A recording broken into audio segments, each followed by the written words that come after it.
మనం ఏం ఒప్పుకున్నాం? ప్రభు మనల్ని పిలిచినప్పుడు, ప్రభు మనల్ని రక్షించినప్పుడు, ప్రభు బిడ్డలుగా మనం చేయబడినప్పుడు మనం ఏం ఒప్పుకున్నాం?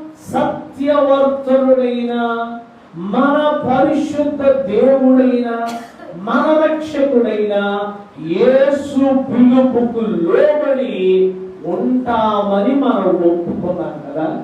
ఒప్పుకున్నావా లేదా? ఒప్పుకున్నాం. మరి ఏం చేయాలి? మనం ఆ పిలుపుకు మనం ఏం చేయాలి? విధేయులు కావద్దా? ఆ మాట నెరవేర్చొద్దా? దేవుడు పేతురును పిలిచాడు. పేతురును పిలిచినప్పుడు పేతురు అన్నాడు, నేను నిన్ను మనుష్యుల పట్టు జాలరిగా చేస్తాను అన్నాడు.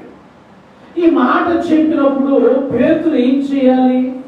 ఆ మాటకు విధేయుడు కావాలి. ఆ మాటకు కట్టుబడి యేసు